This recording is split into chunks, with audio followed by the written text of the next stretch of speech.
reference to certain results, I think my method has its merits. Tell me, did Freud himself ever analyze you? Oh yes, I submitted quite a lot of my dreams to him, and so did he. And he to you, yes? Oh yes, yes. Do you remember now, at this distance of time, what were the significant features of Freud's dreams that you noted at the time? Well, that is rather indiscreet to ask. You know, there is such a thing as a professional secret. He's been dead these many years. Yes, but these regards last longer than life.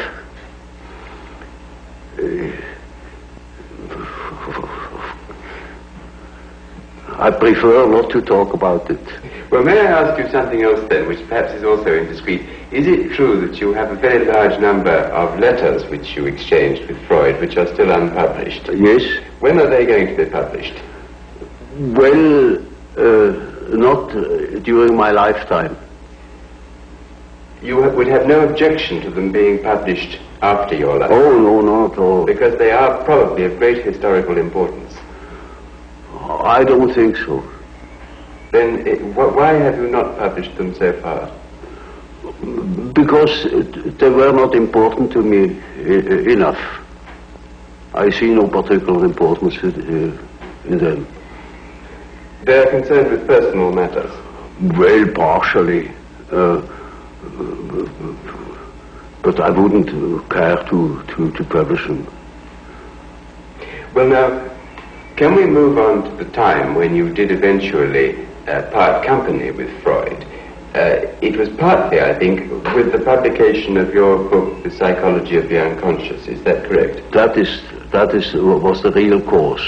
Well, now, before you... Oh, I mean the final cause, because it had a long preparation.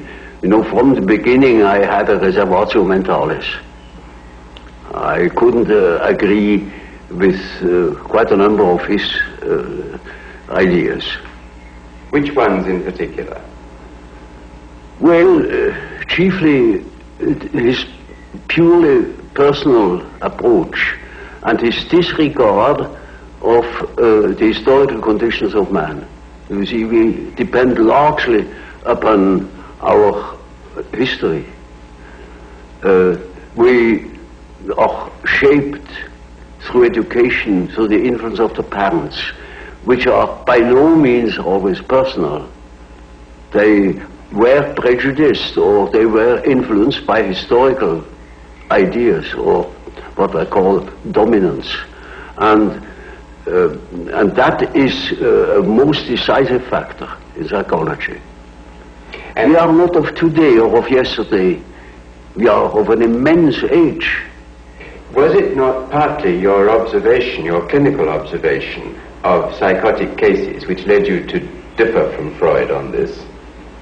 It was partially my experience with schizophrenic patients that led me to the idea of certain general historical conditions.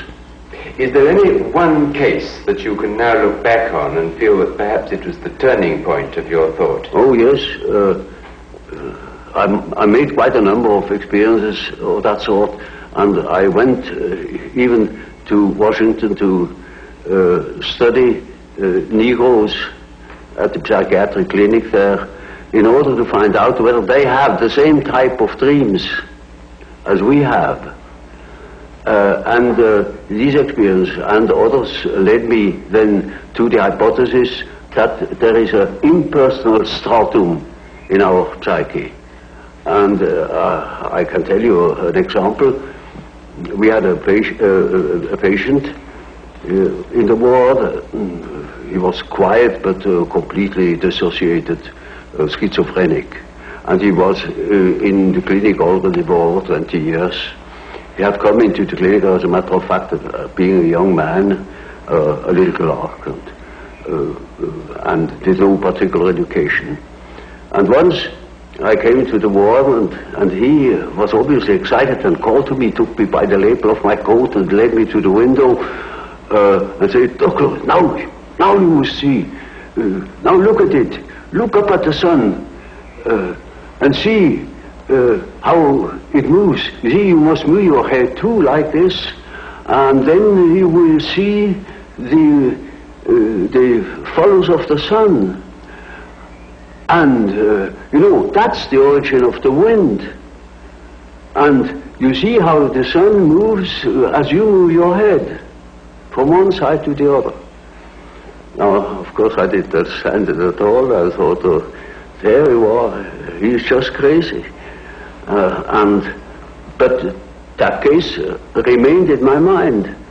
And 4 years later, I came across a paper written by the German historian Dietrich, who had dealt with the so-called Mithras liturgy, a part of the great Parisian sorcerer Papyrus.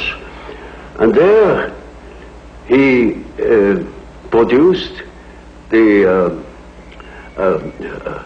part of the so-called Mithras liturgy. Namely, it is said there, after the second prayer thou wilt see how the disk of the sun unfolds. And you will see hanging down from it the tube, the origin of the wind. And when you move thy face to the regions of the east, it will move there. And if you move your face to the region of the west, it will follow you. And instantly. But how could you be sure that your patient wasn't unconsciously recalling something that somebody had told him? Oh no, quite out of question, because that thing was not known. It was in a magic papyrus in Paris, and it wasn't even published. It was only published 4 years later after I had observed it with my patient. And this you felt proved that there was an unconscious which was something more than personal. Oh, well, that was not a proof to me, but it was a hint. And I took the hint. Yes.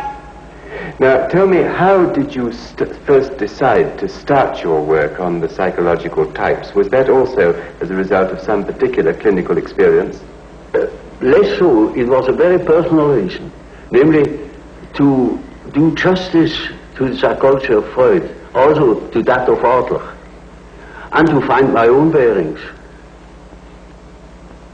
That helped me to understand why Freud developed such a theory, or why Adler developed his theory, his power principle. Have you concluded what psychological type you are yourself? Naturally, I have devoted a great deal of attention to that painful question, you know. And reached a conclusion? Well, you see, the type is nothing static. It changes in the course of life. But I most certainly was characterized by thinking. I always thought, from early childhood on. And I had a great deal of intuition too. And I had a definite difficulty with feeling. And my relation to reality was not particularly brilliant. I was often at variance with the reality of things. Now that gives you all the necessary data for the diagnosis. During the 1930s, when you were working a lot with German patients, you did, I believe, forecast that a Second World War was very likely. Well, now, looking at the world today, do you feel that a Third World War is likely? I have no definite indications in that respect. But there are so many indications that one doesn't know what one sees. Is it trees or is it the wood?